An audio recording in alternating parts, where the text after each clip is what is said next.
ओम शांति। बाबा ने मुरली में खास कीमती बातों पर ध्यान खिंचवाया, सुनाएंगे।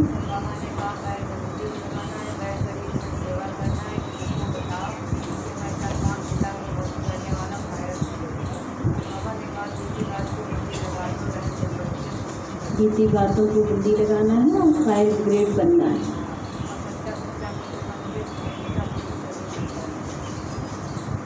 और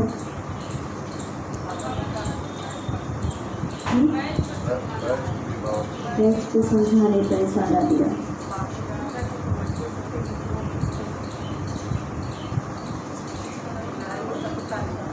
सतता रखनी है।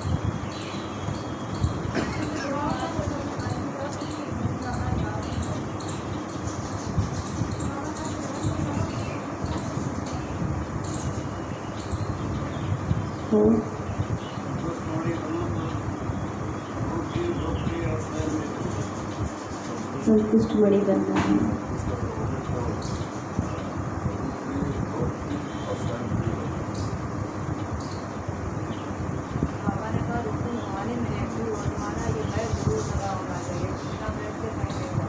बिना बैच के कहीं नहीं जाना है। जो फैक्ट है कि बैच हमारी बहुत बड़ी सेवा करता है, इसलिए बैच तो हर भाई बहन को अवश्य ही लगा के रखना चाहिए।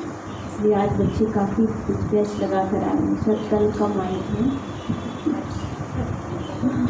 तो आज बैच लगा कर आ गए। ज़रूर बैच लगा के रखना है, क्योंकि बैच हमारी सेवा करता है। वो हमारा एक उद्देश्य, एक लक्ष्य है बैच, जिसे हमेशा लगा कर रखना है। चलो सुनते हैं आज प्यारे बाबा की मुरली। आज 29/9/20 के बाबा के साकार महावाक्य हैं। बाबा बोले, मीठे बच्चे, तुम्हारी पढ़ाई का सारा मदार योग पर है। तुम्हारी पढ़ाई का सारा मदार योग पर है।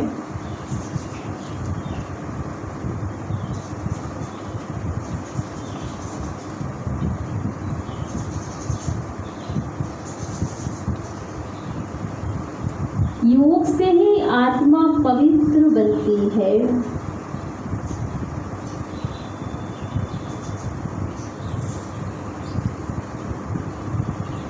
योग से ही आत्मा पवित्र बनती है। विकर्म विनाश होते हैं।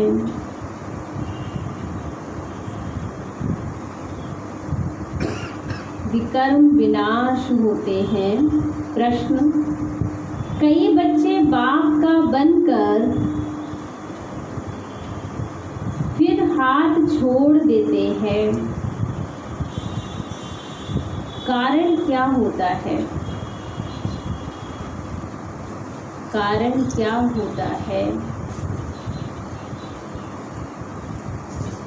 उत्तर, बाप को पूरी रीति ना पहचानने के कारण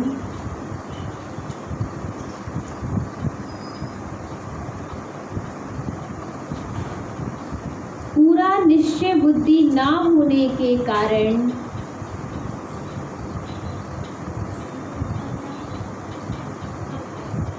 प्रश्न था, कई बच्चे बाप का बनकर फिर हाथ छोड़ देते हैं। कारण क्या होता है? उत्तर दिया बाबा ने, बाप को पूरी रीति ना पहचानने के कारण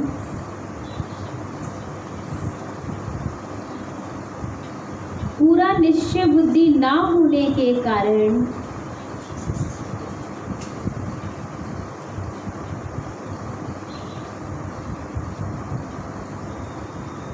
8-10 वर्ष के बाद भी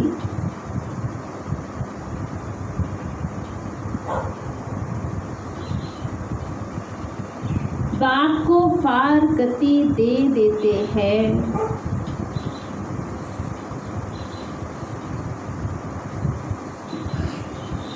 बाप को पार गति दे देते हैं, हाथ छोड़ देते हैं।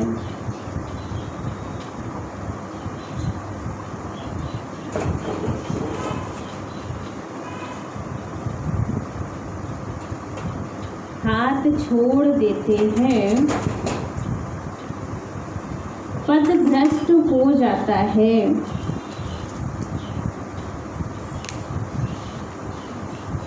पद भ्रष्ट हो जाता है। क्रिमिनल आई होने से माया की ग्रहचारी बैठ जाती है।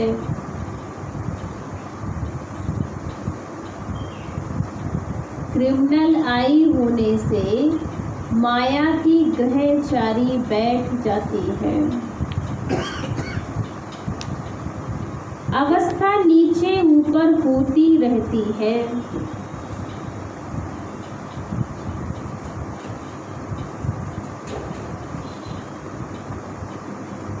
तो भी पढ़ाई छूट जाती है।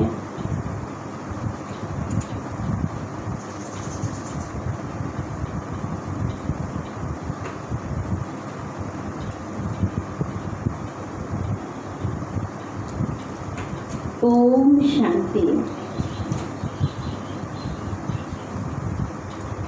रूहानी बच्चों प्रति रूहानी बाप समझा रहे हैं, अभी समझते हो कि हम सब रूहानी बेहद के बाप के बच्चे हैं। इनको बाप दादा कहा जाता है। जैसे तुम रूहानी बच्चे हो, वैसे ये ब्रह्मा भी रूहानी बच्चा शिव बाबा का।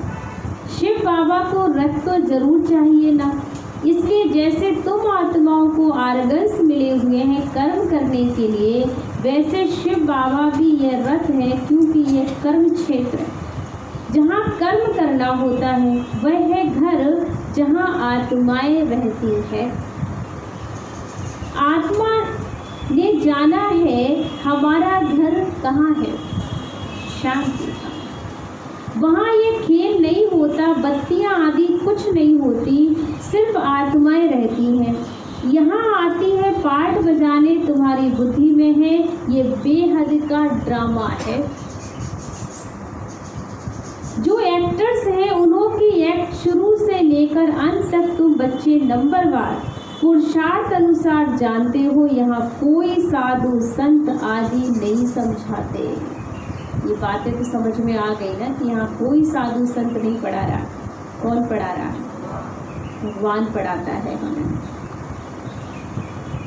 यहाँ हम बच्चे बेहद के बाप पास बैठे हैं। अब हमको वापिस जाना है। पवित्र तो जरूर बनना है आत्मा को, ऐसे नहीं कि शरीर भी यहाँ पवित्र बनना है, नहीं। आत्मा पवित्र बनती है, शरीर तो पवित्र तब बने जब 5 तत्व भी सतो प्रधान हो। जब तक 5 तत्व सतो प्रधान नहीं बनेंगे, तब तक आत्मा भी, शरीर भी पावन नहीं हो सकता। भले आत्मा को तो पवित्र बना सकते हैं, लेकिन अभी शरीर को पवित्र नहीं बना सकते, क्योंकि अभी 5 तत्व दूषित हैं। और पहले तो इन्हें पावन करने की ज़रूरत है, और ये होंगे हमारी आत्मा के उत्थान से ही फिर इनका परिवर्तन आएगा। प्रकृति के 5 तत्व शुद्ध होंगे, जब हमारे संकल्प श्रेष्ठ होंगे, जब हमारे कर्म श्रेष्ठ होंगे, हमारा व्यवहार श्रेष्ठ होगा, जब सारी चीज़ें परिवर्तनशील होंगी, तभी यह पूरी धरा पर एक बहुत बड़ा परिवर्तन होगा। और उस परिवर्तन के बाद ही हमें एक नई काया प्राप्त होगी। तब वो तन भी हमारा शुद्ध होगा, पावन होगा। अब तुम्हारी आत्मा पुरुषार्थ कर पावन बन रही है। वहाँ आत्मा और शरीर दोनों पवित्र होते हैं, यहाँ नहीं हो सकते। आत्मा पवित्र बन जाती है तो फिर पुराना शरीर छोड़ती, फिर नए तत्वों से नया शरीर बनता है। फिर नए तत्वों से नया शरीर बनता है। तुम बच्चे जानते हो, तुम बच्चे जानते हो, आत्मा पवित्र बन जाती, फिर पुराना शरीर छोड़ नए तत्वों से नया शरीर बनता है। तुम जानते हो हमारी आत्मा बेहद के बाप को याद करती है, वह नहीं करती है। ये तो हर एक को अपने से पूछना है। पढ़ाई का सारा पदार्थ किस पर हो सकता है?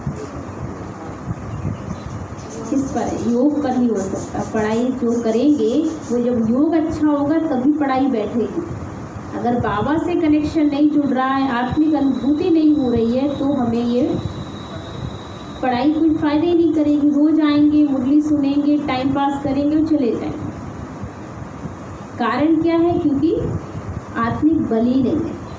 इसलिए आत्मिक बल के लिए हमें रोज बाबा से कनेक्शन जोड़ना पड़ेगा, उनसे प्यार बढ़ाना, स्नेह, सदा का स्नेह, तब जाकर के वो आत्मा शुद्ध होगी।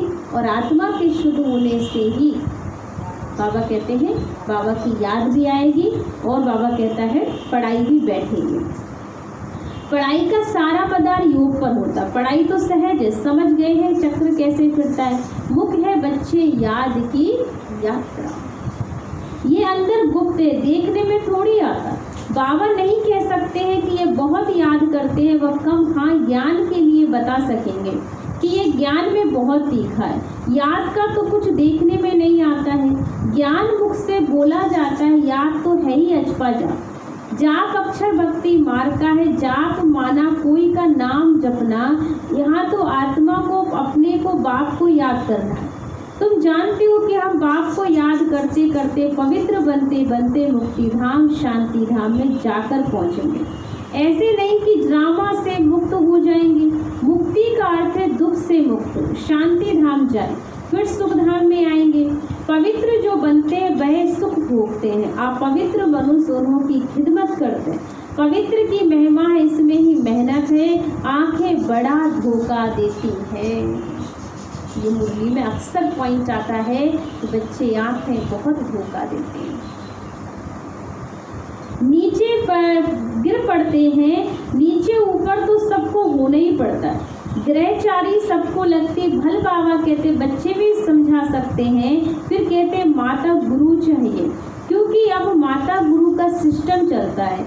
आगे पिताओं का था, अभी पहले पहले कलश माताओं को मिलता है। तो माताएं मेजॉरिटी में है। कुमारियां राखी बांधती हैं पवित्रता के लिए।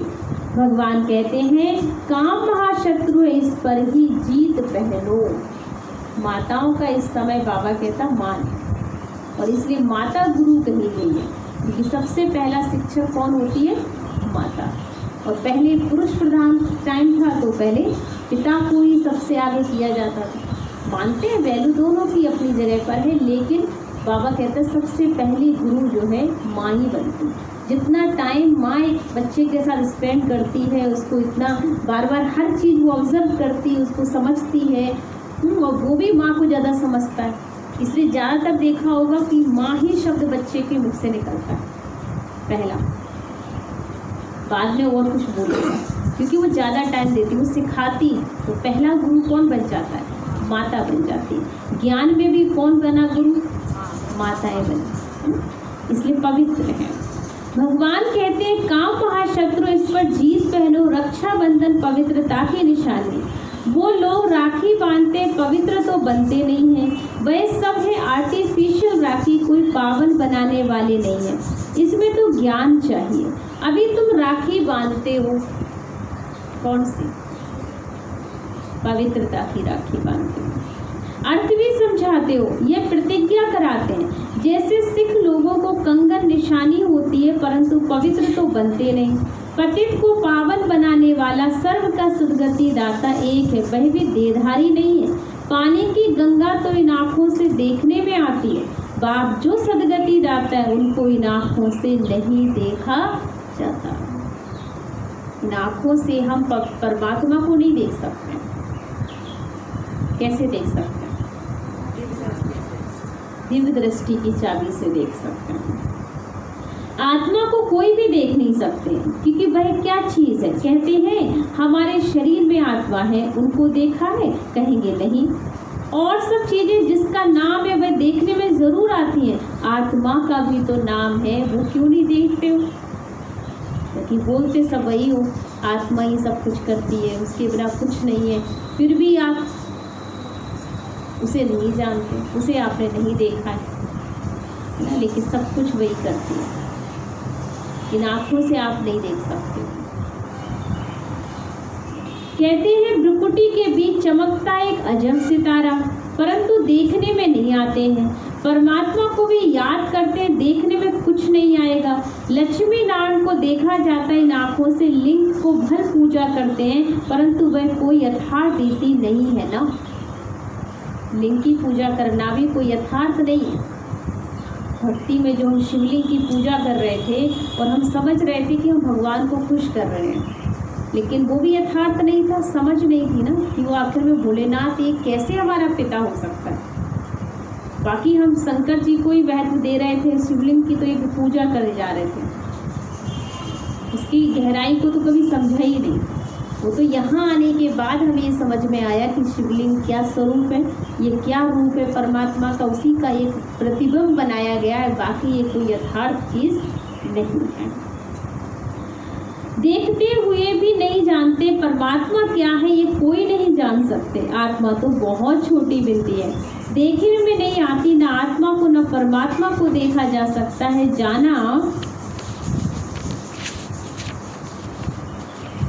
जाना जाता है कि अभी तुम जानते हो कि हमारा बाबा आया हुआ है इनमें, ये शरीर भी अपनी आत्मा ही है। फिर परमपिता परमात्मा कहते हैं मैं इनमें रथ में विराजमान हूँ, इसलिए बाप दादा कहते हो। अब दादा को तो इन आँखों से देखते हो, बाप को नहीं देख सकते हो।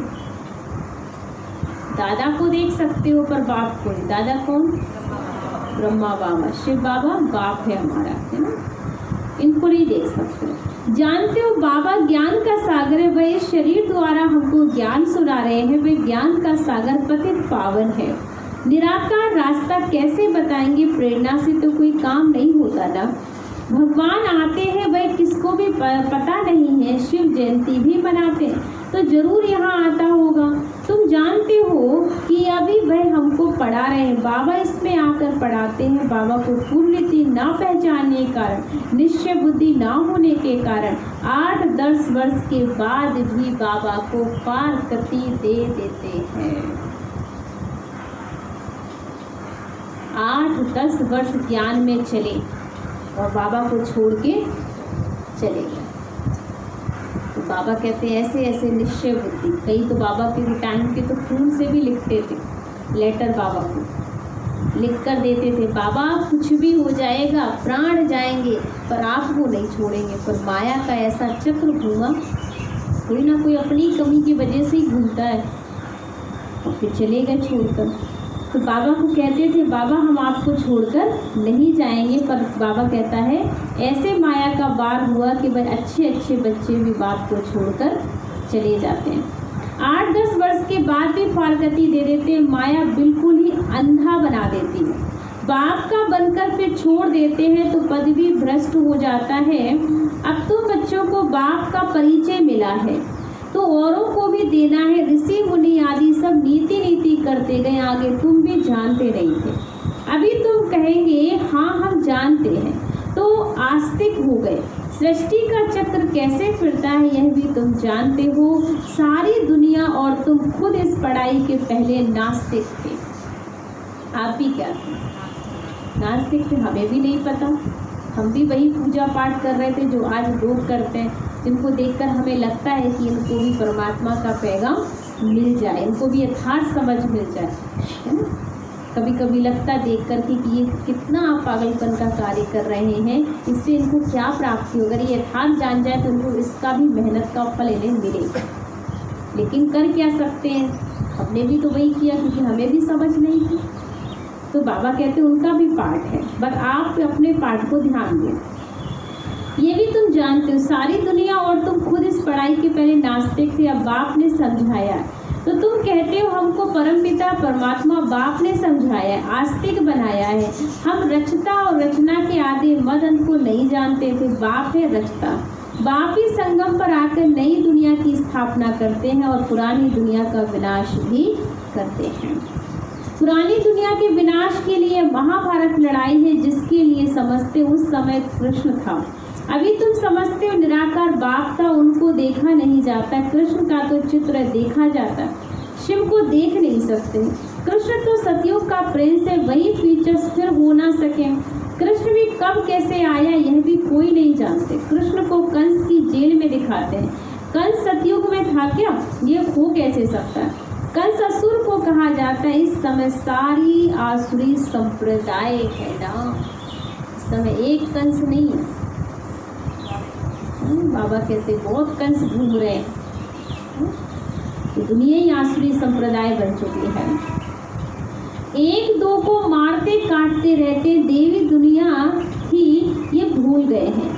ईश्वरीय देवी दुनिया ईश्वर ने स्थापना की है, ये भी तुम्हारी बुद्धि में है। नंबरवार पुरुषार्थ अनुसार अभी तुम हो ईश्वरीय परिवार, फिर वहाँ होंगे दैवी परिवार।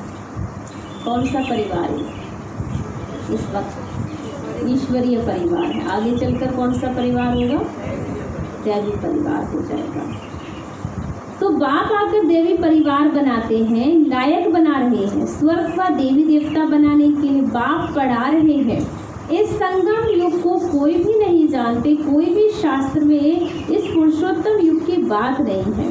पुरुषोत्तम युग अर्थात जहाँ पुरुषोत्तम बनना होता है। सतयुग को कहेंगे पुरुषोत्तम युग। इस समय तो मनुष्य पुरुषोत्तम नहीं है, इनको तो कनिष्ठ तमो प्रधान कहेंगे। ये सब बातें सिवाय तुम ब्राह्मणों के और कोई समझ नहीं सकते। बाप कहते हैं ये है आसुरी भ्रष्टाचारी दुनिया। सतयुग में ऐसा कोई वातावरण नहीं होता है, वह थी भ्रष्टाचारी दुनिया, उन्हों को चित्र है।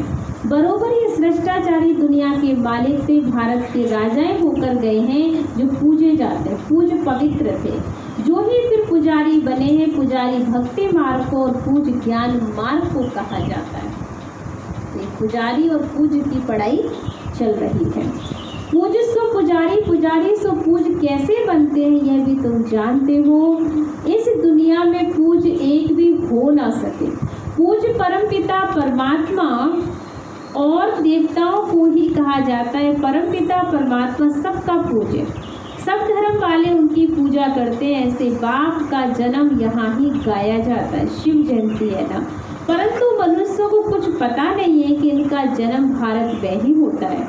आजकल तो शिव जयंती की होली डे भी बनाते नहीं। मैंने शिवरात्रि जो इतना महत्वपूर्ण दिन है उसका भी बाबा कहते छुट्टी नहीं करते हैं। कई बार देखा होगा शिवरात्रि की छुट्टी बहुत कम होती है, कभी कोई पड़ जाए तो अलग बात है, कोई दिन ऐसा। तो बाबा कहते हैं जबकि महत्वपूर्ण दिन कौन सा है? पूरे वर्ष में अगर कोई महत्वपूर्ण दिन होना चाहिए और वो होना चाहिए महाशिवरात्रि, क्योंकि दुनिया को जो जन्म देने वाला, पालने वाला, उस पालनहारी का उत्सव है, जन्म है, आगमन है। तो उस दिन पर कितना धूमधाम से छुट्टी रख कर सारी दुनिया को दिवाली मनानी चाहिए, खुशियाँ मनानी चाहिए। पर बाबा कहते नहीं करते हैं ना, क्योंकि जयंती मनाओ ना मनाओ तुम्हारी मर्जी। बाबा कहता अब तुम्हारी मर्जी, बता दिया बाबा ने। आप ऑफिशियल हॉलीडे नहीं है। जो शिव जयंती को नहीं मानते हैं वह तो अपने काम पर चले जाते हैं। बौद्ध धर्म है ना, सतयुग में ऐसी बातें होती नहीं है, वहाँ ये वातावरण ही नहीं है। सतयुग है ही नहीं दुनिया, एक धर्म। वहाँ ये पता नहीं पड़ता है कि हमारे पीछे चंद्रवंशी राज होगा। यहाँ तुम सब जानते हो ये पास्ट हो गया है। सतयुग में तुम होंगे, वहाँ किस पास्ट को तुम याद करेंगे? पास्ट तो हुआ कलयुग। इनका हिस्ट्री ज्योग्राफी सुनने से क्या फ़ायदा? जो बीत गया है उस बीती बातों का चिंतन करने से कोई फ़ायदा नहीं है। तो पास्ट हो गया कलयुग, अब इसे छोड़ो। अब जो आने वाला टाइम है उसके बारे में हमें सोचना है। वो आने वाला समय क्या है? स्वर्णिम भारत, स्वर्णिम दुनिया। उस स्वर्णिम युग में चलने की तैयारी पर हमारा फुल अटेंशन होना चाहिए। वो संस्कार धारण करते हैं हम। यहाँ तुम जानते हो हम बाबा के पास बैठे हैं। बाबा टीचर भी है, सदगुरु भी है। बाबा आया है सबकी सदगति करने। सभी आत्माओं को जरूर ले जाएंगे। मनुष्य तो देह अभिमान में आकर कहते हैं सब मिट्टी में मिल जाना है।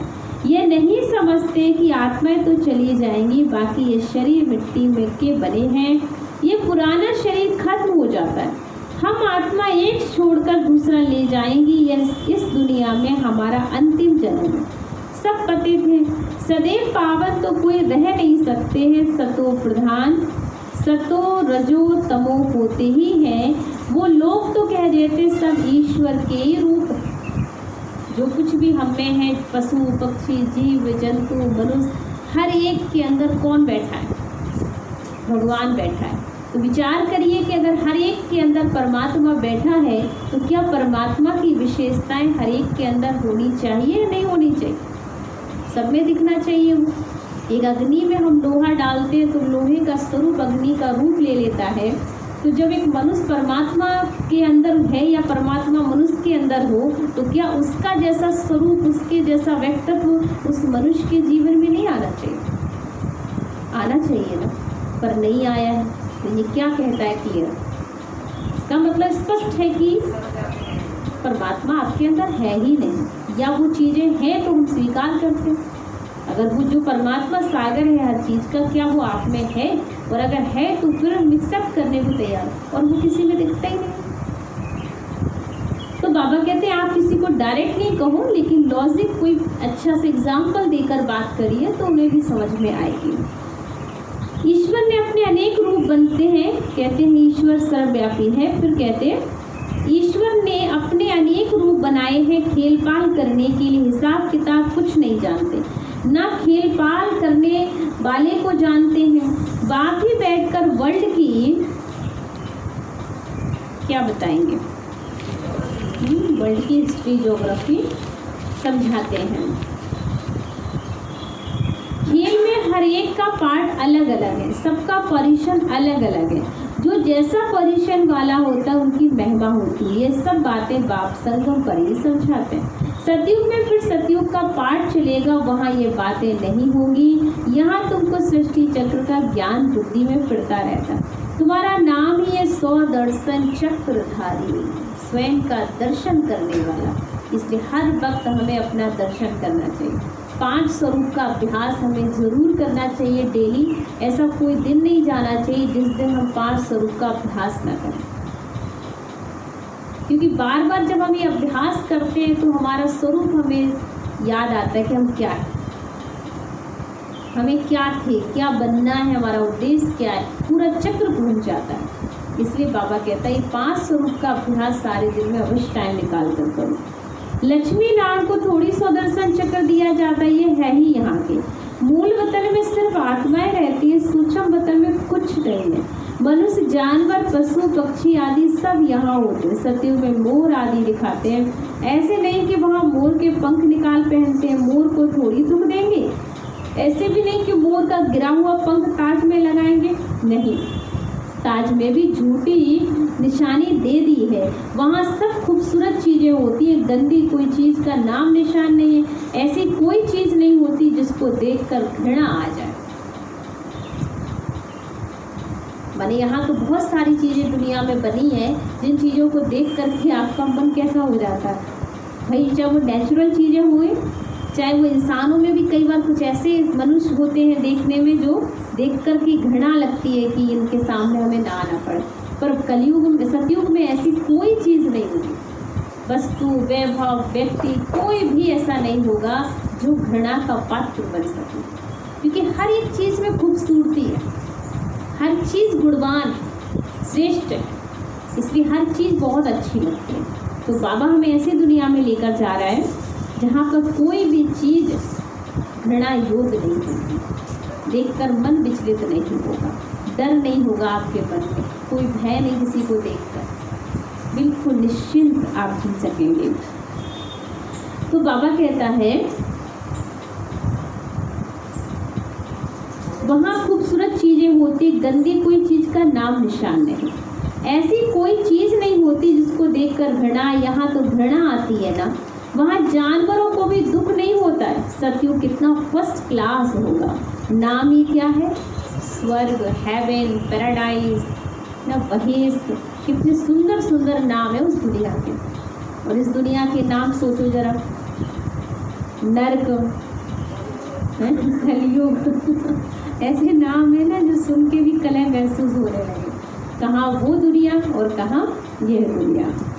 नाम ही स्वर्ग रखा है ना वहाँ। यहाँ तो पुरानी दुनिया में देखो, बरसात के कारण मकान गिरते रहते हैं, मनुष्य मर जाते हैं, अर्थक्वेक होगी, सब दबकर मर जाएंगे। सत्य बहुत थोड़े होंगे, फिर बाद में वृद्धि को पाते रहेंगे। पहले सूर्यवंशी होंगे, जब दुनिया 25% पुरानी होगी तो पीछे चंद्रवंशी होंगे। सतयुग 1250 वर्ष से वह है 100% नई दुनिया। यहाँ देवी देवता राज करते हैं। तुम्हारे में भी बहुत इन बातों को भूल जाते हैं। राजधानी तो स्थापन होनी ही है, हार्ट फेल नहीं होना है। पुरुषार्थ की बात है, बाप सभी बच्चों से एक समान तदबीर कराते हैं। तुम अपने लिए विश्व पर स्वर्ग की बादशाही स्थापन करते हो। अपने को देखना है हम क्या बनेंगे।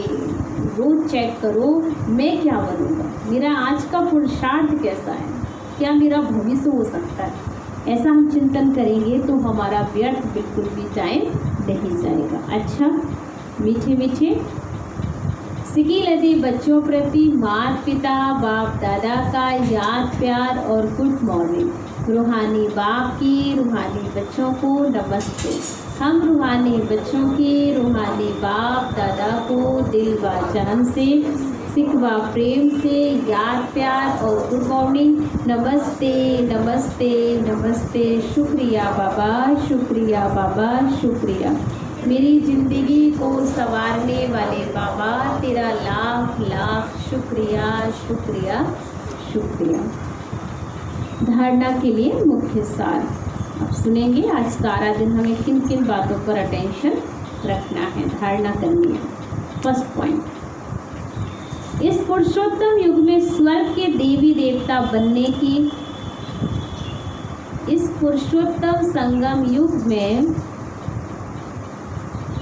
स्वर्ग के देवी देवता बनने की पढ़ाई पढ़कर स्वयं को लायक बनाना है।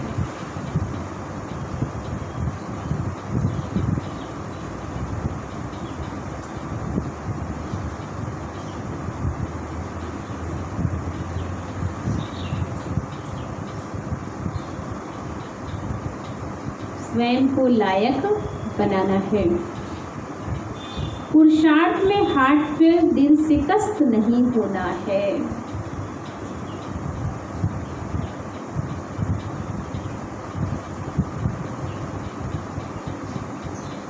दिल शिकस्त नहीं होना है।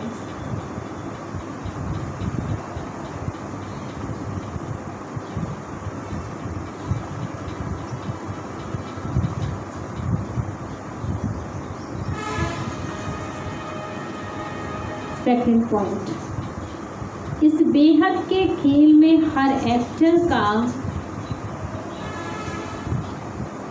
इस बेहद के खेल में हर एक्टर का पार्ट और पोजीशन अलग अलग है।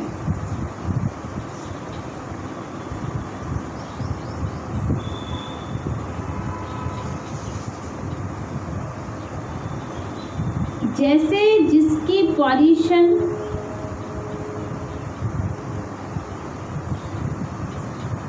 जैसी जिसकी पोजीशन वैसा उसे मान मिलता है।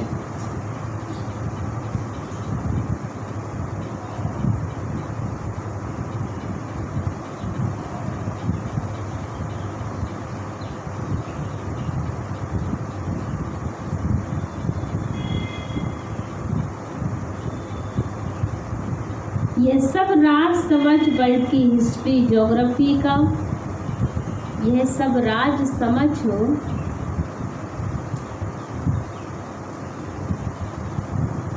वर्ल्ड के हिस्ट्री ज्योग्राफी का सिमरण कर 100 दर्शन चक्रधारी बनना है।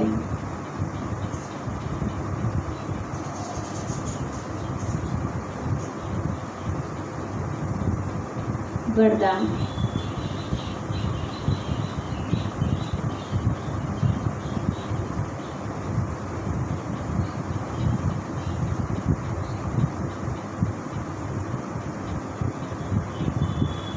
श्रीमत से मनमत और जनमत की मिलावट को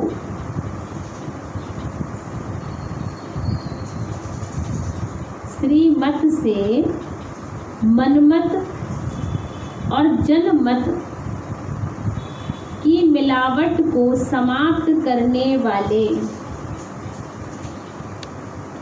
सच्चे 100 कल्याणी भव।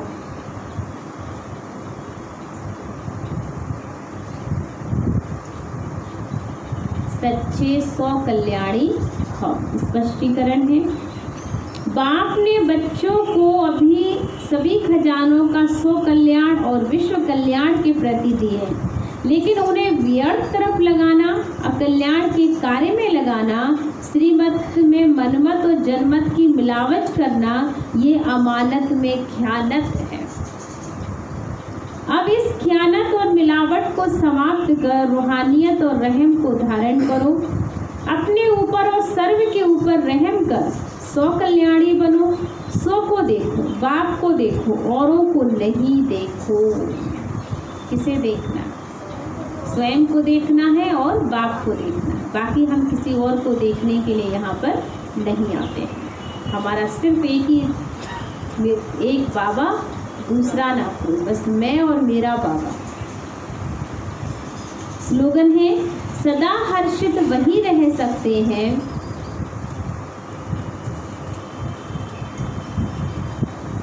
जो कहीं भी आकर्षित नहीं होते।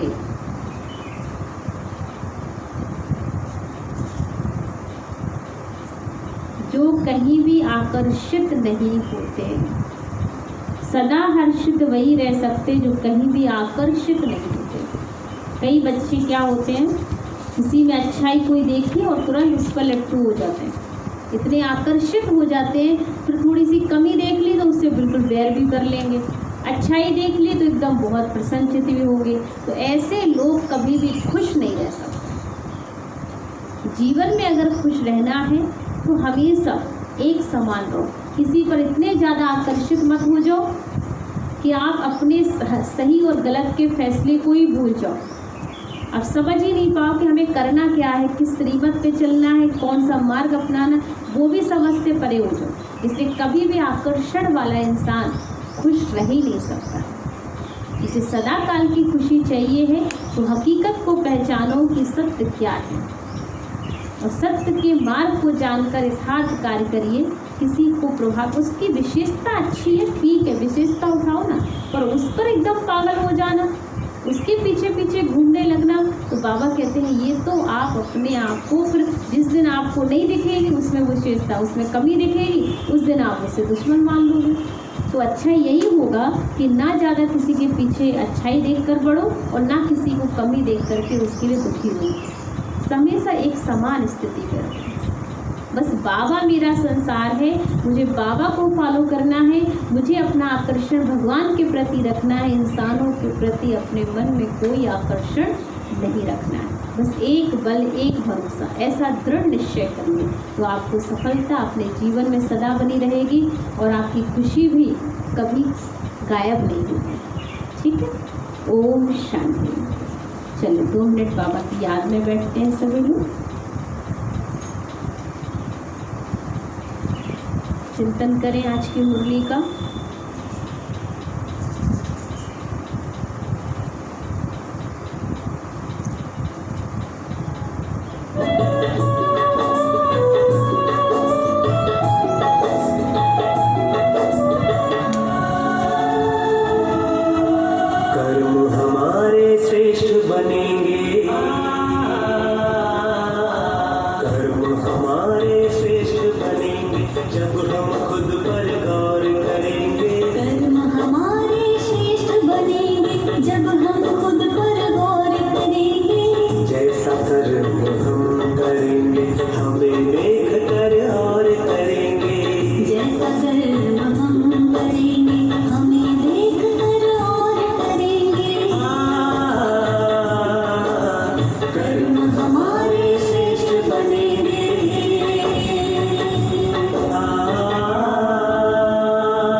कर्म हम करेंगे, हमें देख कर और करेंगे। कर्म हम